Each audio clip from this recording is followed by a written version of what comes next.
Yo, hey everybody. It's me, Al, and I need to I need to take care of all the mugs that I threw last night. I got like 50 of them. I just got done working 12 hours at the big paper factory, so I still need to process these because all 50 of these are drying as we speak, but they're not drying enough to where they can be trimmed, and they're not drying enough to where they can have texture put on them. So they're gonna look like this, right? And so I need to flip all these. I need to flip them all and put them in bread racks. So so look, I'm hiding over here on this channel, so the people that I work with and that know me don't criticize me at work for staying up late working in the pots. I have shows coming, and I make decent money off these things. So too bad for them, right? So I'm gonna work an hour or so and flip all these, because if you don't do flips, these bottoms could crack, right? You don't want to have bottom crackers. Bottom crackers are a real pain to deal with.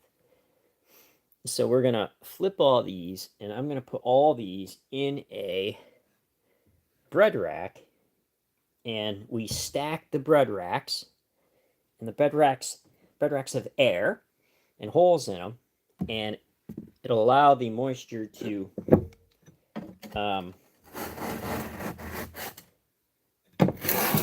leave the clay, right? So that's what we're doing. So yeah, rough day at the big old paper factory today. As normal. So it's Saturday night. I don't know where everybody is. I'm thinking maybe you're doing something more important than watching me do pot flips. And that's a good thing, right? So I'm gonna stack these. I'm gonna stack these somewhere for now, because I'm gonna need this table to put pots on. All right, so technically what I should do is put them right over here by my wheel. So let me see how this is gonna go. So I'm gonna get a bread rack. Well, first what I need to do is take all these and put them over here. So right now I'm just releasing these mugs from the vats. And tomorrow night I'll be handling these. You can move right along. You can handle I don't know, 10 or 20 pots in an hour. Some potters go faster than that. So it's going to take me a little bit of time. And because I pull all my own handles, right? I don't have an extruder. So let's keep working here. So hopefully everybody is having a good day. And as I just said, I was working today, and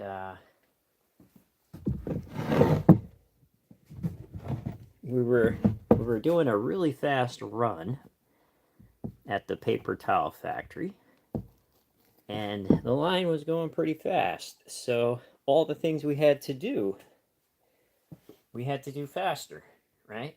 Which there's a lot of automation, so we just need to load raw material and do quality checks. And the robots do the rest, right?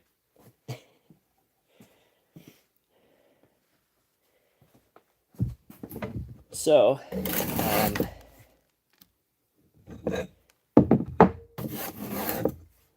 so the ones that I'm flipping right now will be dried tomorrow. I can put texture on them. And maybe I'll show you an example of how I put texture patterns on them. And the glazes I run are glazes that are hand mixed. And I designed them myself. And I've been running them for the last 8 years, so I know how they work. And I can get 5 or 6 effects. Somebody can say how I can say that. Out of each glaze. And each glaze only has 4 raw materials, not including the oxide. So I needed, when I started, I needed a glaze that I could mix when I'm half asleep after working all night at the paper factory, right? So some of these aren't releasing. Maybe I didn't run the wire through that. So let's get a wire. Just do this. See, I break these wires. That's why I had to go to fishing line, right? Fishing line. I'll show you what I'm doing, what I'm placing the mugs into. Basically, it's just bread racks, because I can stack all the mugs, and the bread racks have air holes, and things will dry quite nicely as I stack them up. So I'm just kind of cleaning as I go, because I need to not have a lot of dust in the studio. So I will wipe this down. The whole studio needs to be cleaned anyways. So I don't get silicosis. Right? Keep trying. I will. I tried 50 times. It's all practice. And if you keep trying, anybody can throw pots, right? So the first 10 will be difficult. The first 100, after you've thrown 100, the first 100 were difficult. And after you've thrown 500, the first 300 were difficult. After you threw 1,000, the first 500, right? So it just builds. And you look back and you're like, wow. I remember a time when I used to complain about doing 10 handles. But there are times when I've done 50 handles in a day, right? Like if I had time off, I would have all these mugs done. But I have to work 12-hour shifts in the big paper factory.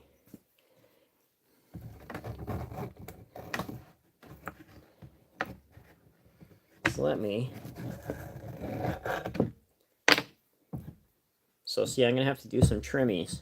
Look, these flared out bottoms. That does not look nice. So all these will be trimmed tomorrow, because they're still very damp.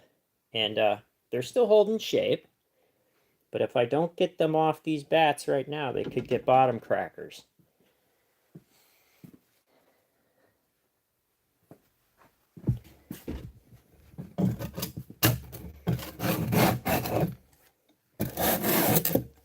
So,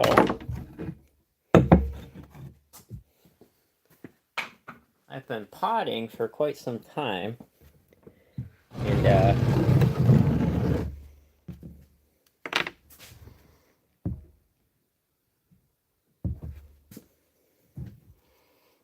go live on my other channel,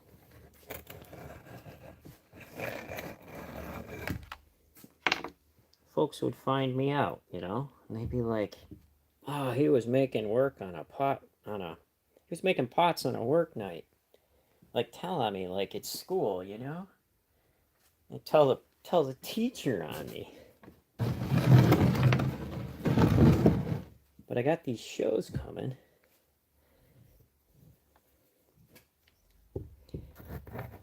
Now see, these little mug forms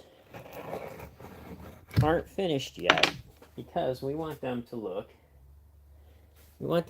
like this when they're done. So you can see the texture lines. And then when they're finished inside the texture lines, you get this effect. Right? So in different colors. So depending on the texture patterns, you get some interesting things going on. And they're fired in gas. So I like gas because it gives a more modeled look. Electric is just straight color. But with gas, there's variation where the flames hit it. And depending on where it is in the kiln, depending on how you control how the flame hits the pots, you can do a lot of things. So, which means you can get 4 or 5 different colors off the same glaze, depending on where it is in the kiln, or how you fire the kiln. So let's pull this one off.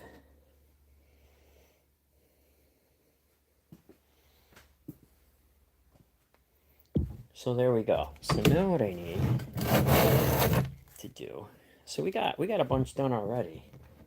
So this is going pretty decent.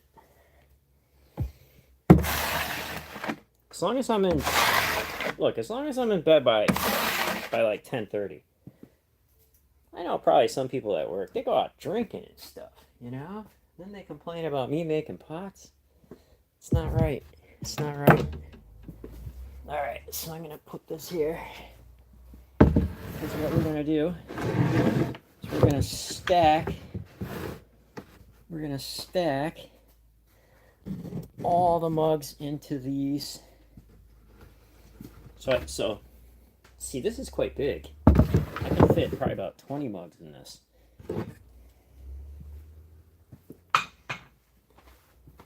So if you make pots and you can get a hold of some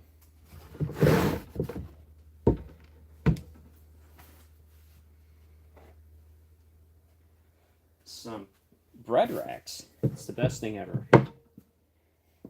Alright, so let me figure out how I'm gonna do this. I'm gonna switch this around because I should have put these tiles on a wearboard so I don't need to handle each one. Because if you handle each pot by itself, you're making 50 trips. And 50 trips, and it only takes a minute, but it adds up to being like 50 minutes. Okay, so let's move that there. So what I'm going to do is work half and half so you can see what I'm doing. Okay, and I'll just stack the bread racks up here. And I will do the pot pulling here.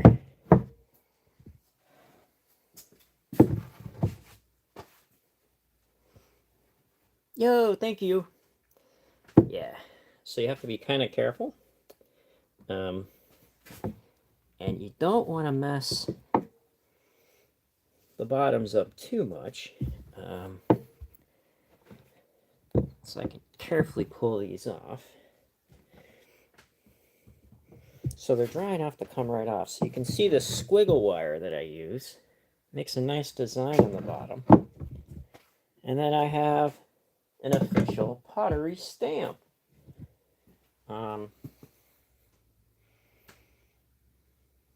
Which I don't know where it went. I'm going to have to find my official Pottery stamp. But anyways, the Pottery stamp goes on after everything is done. So that way, when your stuff shows up at yard sales after you died,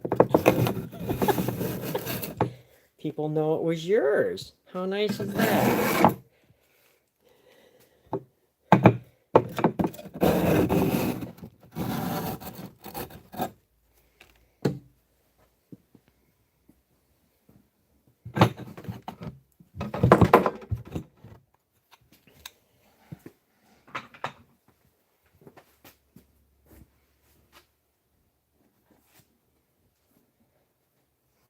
All right. Yeah, I think tonight is going to be about getting all of these transferred into bread racks. And then tomorrow is going to be about trimming. And then the next day about handling. So I may be a little late on some of these pots, but it's always okay to be a little bit late because it's not like school where you had finals, unless you have a show. But you should never hurry a pot. You should always try to do the best that you can with some different things and try new things, right? Because anybody can make lazy pots. So if I were to just put handles on these plain pots, they would be lazy pots because design work looks more interesting, right? When glaze on it. So you always want to take time to do that if you can, you know, like you start out making lazy pots maybe while you're learning, but once you get going, try to be more creative, right? So when I'm in a hurry, I make lazy pots. And people really don't know the difference unless they're ceramic artists to be able to tell if it's a lazy pot or a nice pot. Because people usually are interested in, the normal people are usually just interested in handmade. You know, they want something as a souvenir. Other artists may be interested in the technique or the design that you're using. So there's a whole bunch of different reasons on why people buy pots. And do I worry about somebody who makes pots buying one of my pots and looking at it? Not really. Because I can buy some of their pots and look at theirs too. And there's going to be some differences in styles and what they think a nice pot might even be different. So we have no idea what a good pot might be. And we only know a little bit about what it's not, right? Because everybody has their own ideas about what they do. And teachers, when you're learning the basics, just help you get the basics down. Then you're free to explore after that. So let's get another bread rack. I have here all these pots that are just put in here. So I have, let's see, 2, 4, 6, 8, 10, 12, 14, 16, 18, 20, 22, 24. So a bread rack can hold 24 mugs. So let's get another bread rack.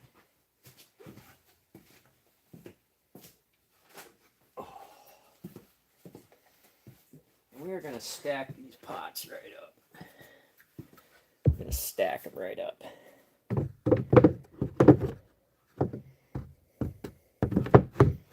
So these bread racks are perfect if you make normal size coffee mugs. If you made large mugs, you may need to stack them differently in the racks so they don't hit. You know what I mean? Yeah, I think you do. So these bats here, I'll be using again. So I'm going to scrape these off. So I'm doing this the long way. Usually I put all these on one board, and then I just scrape down, and then you can do a whole bunch in like a very short time.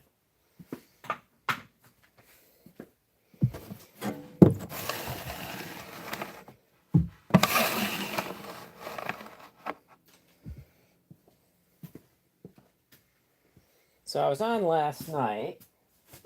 People were telling me all the gossip about old-timey days, and I was getting filled in. So I came over here to hide again. And hey, how's it going? I came over here to hide and to hang out on the old-timey channel. To do some pots.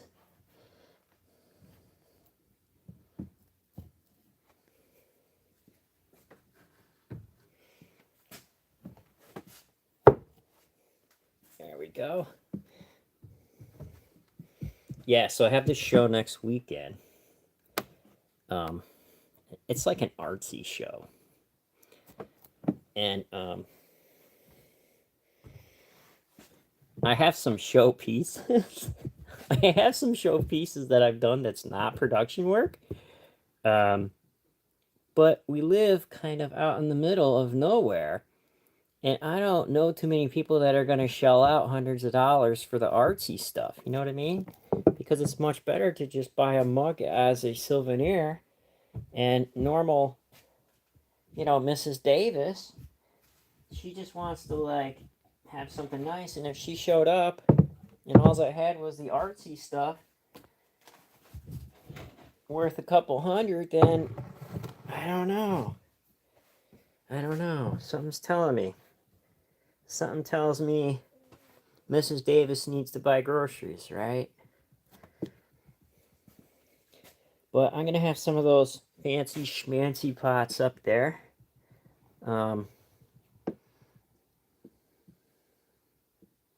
Yeah. So, I know what you're asking. Al, what types of fancy schmancy pots have you done? I knew somebody's going to ask that. So,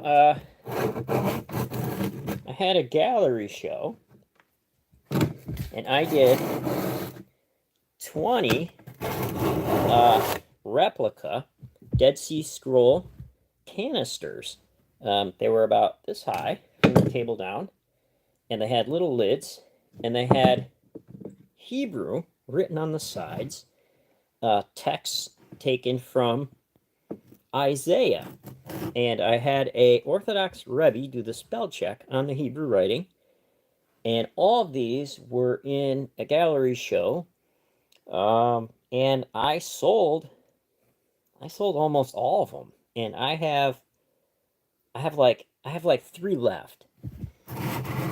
And so I'll be putting those up in the artist open house weekend that's coming up for the fancy schmancy pots. And then for another gallery show, I made these Japanese inspired teacups on the treadle wheel. So they're like wobble tops. And I had a whole show of them. And I have, I think, 10 of those left of 20. I sold a bunch of them. They went for like $50 a pop. So here's the problem with collections, right? If you do collections, you need to have the collection priced consistently. So I can't give somebody a deal on a collection because another collector may hear about it and be upset that I didn't give them a deal also. See what I mean? So you're either stuck with them or trying to sell them for the same price.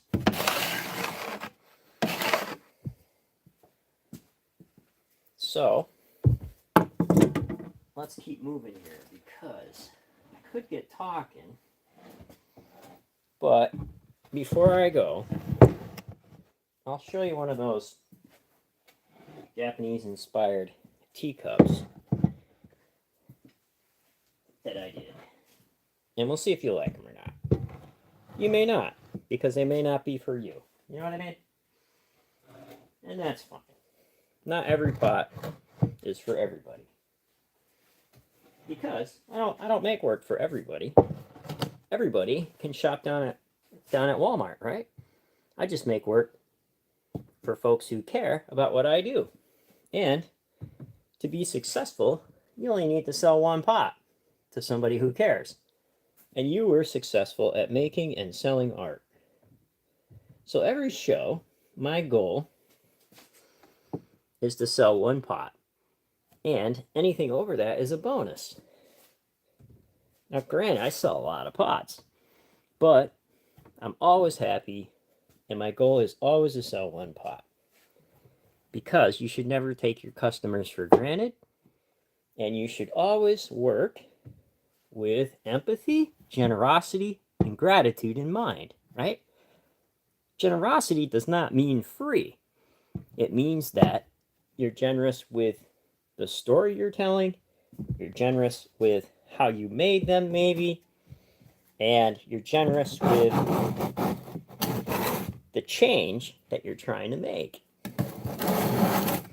So whenever you make a thing, you should always ask, who's it for, what's it for, and what change are you trying to make?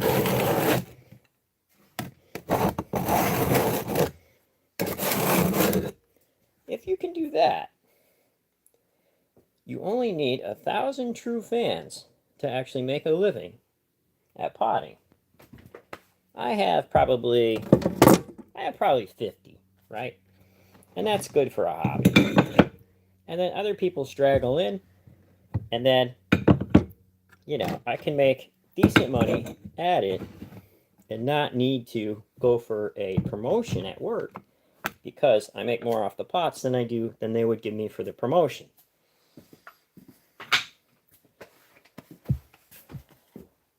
So, each one of these, I sell them for like 25 bucks.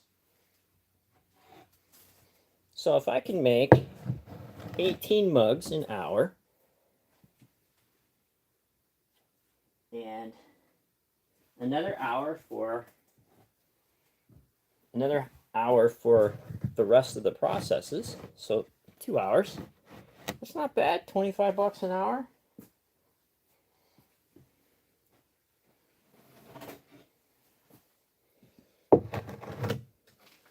So I have, what, 2,500, and I did this all in a day. It's not bad.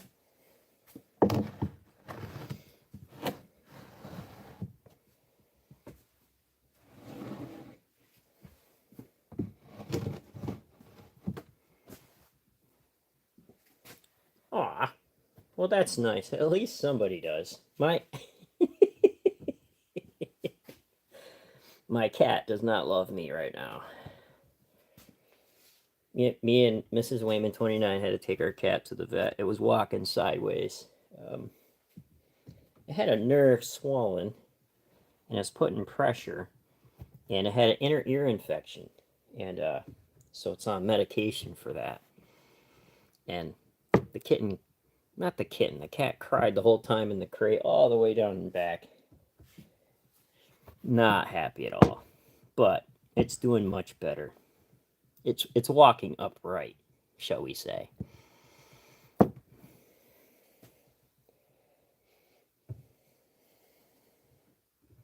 So I knew somebody was going to ask, Al, what story are you trying to tell? So the story I'm trying to tell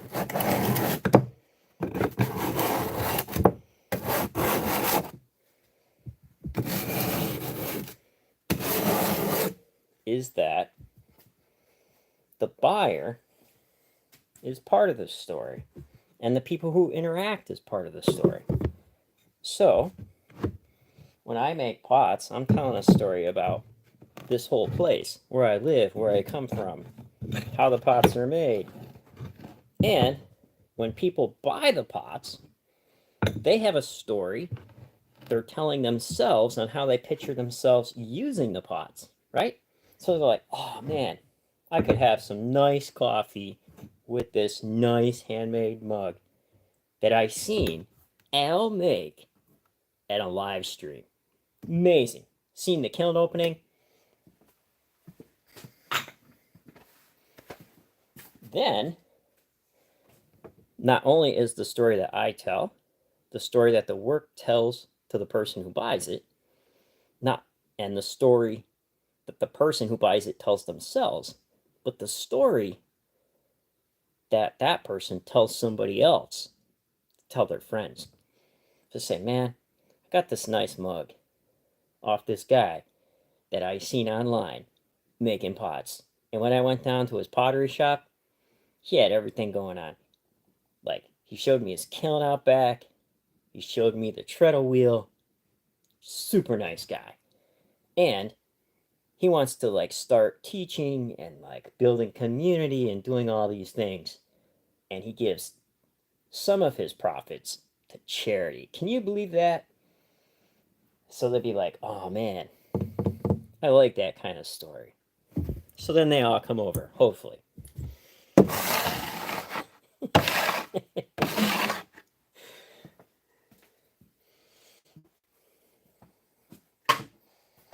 So that's the thing. I just don't make pots here, right? I just don't make pots and sell them. I could.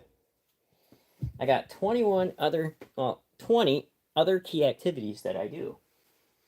And one of them is slowing down interactions. Slowing down interactions creates better stories because you're spending more time with one another. So I have a pen pal program. So if you want to write me a letter in old-timey fashion with a pen and paper, and then you put a stamp on it like it's 1980 and walk to your mailbox and put it in, I will write back to you. I have gotten some really nice, meaningful letters, and people complaining that there's no spell check. They don't know what to say, but it's still really fun.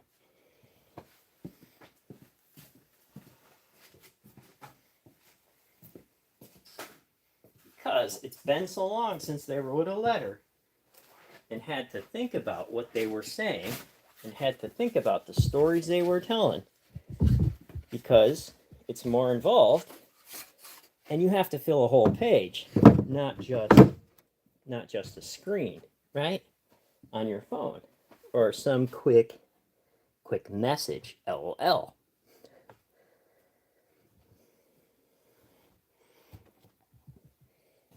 So they tell me about their projects they're working on and like what's going on in their lives, and I write back and I tell them what's going on here and answer their questions, and if they have any.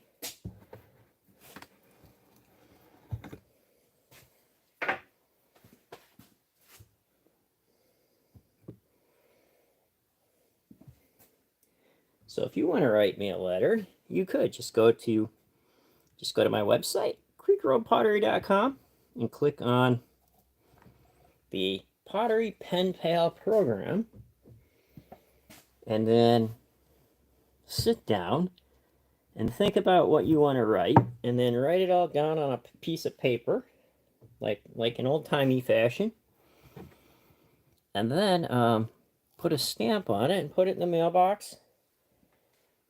And in however many days, I'll be waiting by the mailbox to get it. And my wife will bring it in, or I'll bring it in, and I'll be like, man, somebody took time to sit down and write me a letter. That's like at least 30 minutes. I better read this and respond.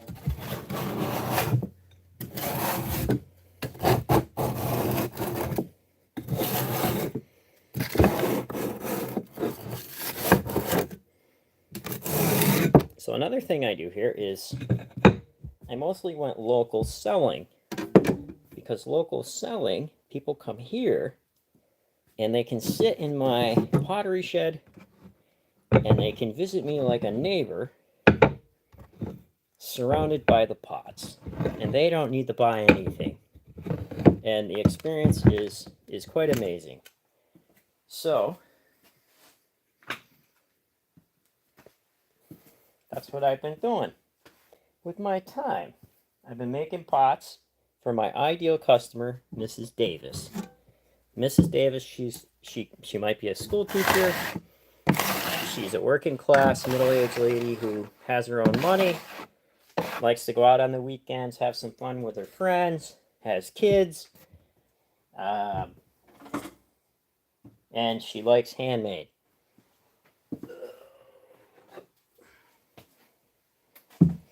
And Mrs. Davis is a part of my story. So I have some other customer segments also. Look at this. You're getting a business seminar. You're getting a business seminar just showing up. So I used to do wet shave. I used to make shave bowls. Wet shave Jimmy is another ideal customer, because if you name your customers, you know what they like, know what they think, all that kind of stuff. You can answer the question, who's it for, when you're making it. So you should always have one person in mind when you're making the things. So that way, even though if you have thousands of customers, you're still making it for the one. Isn't that nice? Because when they buy it, whoever it is, you might not even know, and they'll be like, man, this feels like it was made for me.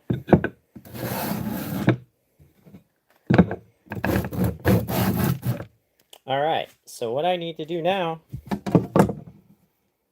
I need to cover up all these pots so they don't dry too quickly, right? I need to put plastic on them. And then, so look, if you come back tomorrow, I'll be putting texture on them, all right? And we can BS and put texture on pots on the old-timey Wayman 29 channel, where we don't always talk about religion and mythology, but we could. We also do pots. Oh, I'm gonna show you this little pour thing that I made. Isn't that cute? So I messed up a mug and decided to make this little handly pour thing. Put some texture on it. Let me go get one of those. Let me go get one of those cups from the collection, okay? And I'll show you what that looked like. I'll be right back. So look, go get coffee or something, all right?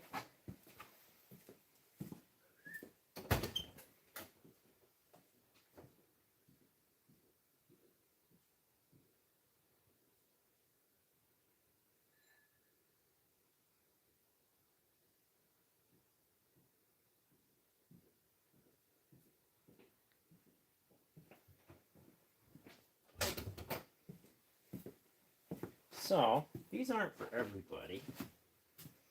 And I even got some drips. Yeah, here it is. So, when I dipped it, I went and then shook it to get some of these drips. And some of these drips created like a nice composition.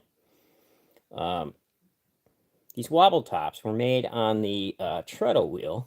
And I textured the bottom, and I left a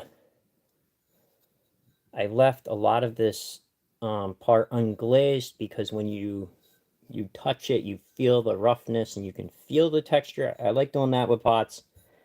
And then on the inside, it had this rutile glaze, and then I had a little bit of ash from my wood stove. That's what you see there on the edge.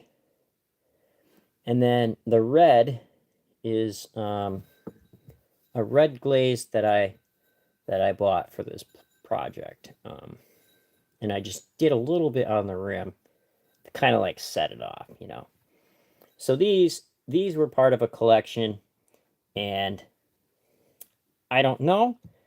I've sold half of them, and these were $50 each.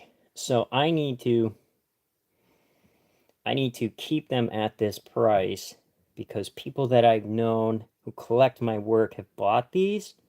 So I can't be like, oh hey, I'm having a deal. So that's what makes it hard about collections.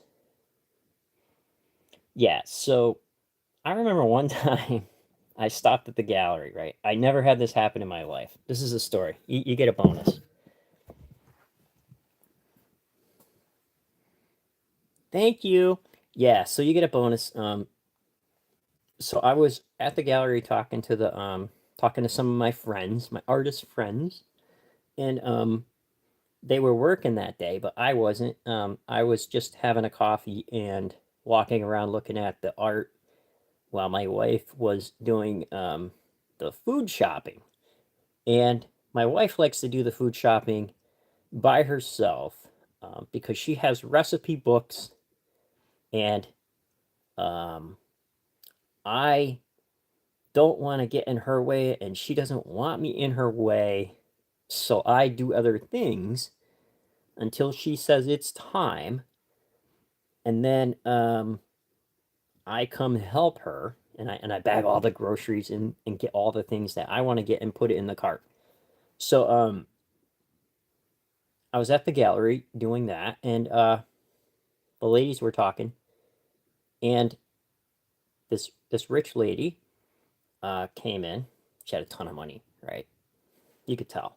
She pulled in, and all the workers were like, "Oh man, this lady's a big buyer," and they were like, yes ma'am," the whole time. They were like following her around, and she was pointing to stuff, and they were like taking it off the wall. Like this lady was buying $500 paintings, just like pointing at it and being like, "Oh, I'm redoing a room, and I'll take that and that and that." So they were like taking stuff down and carrying it to the front, and she says, "Do you have any pottery here?" And the ladies say, "Yes. Um, Al makes pots, and he has his Hebrew jar collection here." She's like, "Oh, I'd like to see it." And they didn't introduce me to the lady because I was looking around. I just overheard it. And this lady picked up two of my pieces like it was nothing, and paid me for them through the gallery. And she put them under her arms, and then I was all like, "Oh man, I should go help them out." So we were talking and schmoozing, and I ended up helping put all the art in this lady's car and chatting. And after she left, I felt a little bit weird because because I felt like I was schmoozing with like people out of my league. You know what I mean? Like it was almost like I felt like I was groveling a little bit, you know, because I was like, oh, thank goodness I sold some work. But it doesn't need to be that way, right? At the gallery is another customer segment, Mrs. Chambers. And Mrs. Chambers loves the arts, and she has money, and her husband has money, and they will spend tons of money on art. I'm just not familiar with Mrs. Chambers as much as I am with Mrs. Davis. So I guess like these artsy things can be for Mrs. Chambers. She may drink tea out of it. Yeah, I do. I ship to California. I ship all over the world, so it's not a problem. Um, and I use Pirate Ship, so you get a good deal on shipping, and it doesn't cost me a whole lot. But I've sent pots uh, to Norway, Sweden, South Korea. So yeah. Um, so that's my story about Mrs. Chambers in the gallery, and Yeah. So I wish I had one of those.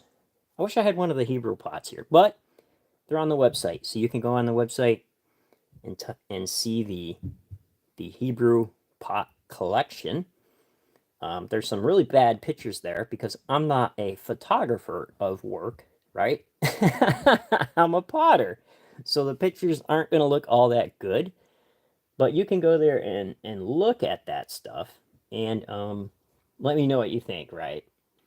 Let me know what you think. So I need to cover all these pots up and then come back tomorrow and put texture on them. And maybe I'll sit and chat tomorrow night around this time while I texture pots, right? Should go pretty quick. But if I can get half of them done tomorrow night, that'll be fine. So the reason why I come on at like 9 o'clock is because I work until 7. I work 7 to 7, 12 hours. Then I have to eat dinner with Mrs. Wayman 29. And then I spend an hour with her. And then I come down here at 9 and then work from 9 to 10 and then go to sleep. So then I get up at 4. When I get up at 4, I write. So I spend an hour writing the Pottery dailies. And then I go to work and then do that again. So days off are really nice. Okay, well, I'll come back tomorrow. Take care, friends. And I think on this channel, I used to say, if everybody's thinking alike, then somebody isn't thinking. Let's see, I've really enjoyed this time. Please set that teacup. Okay. Okay. I'll have some left, all right? You send a letter. You send a letter. And let me know. Okay? All right. Take care, friends.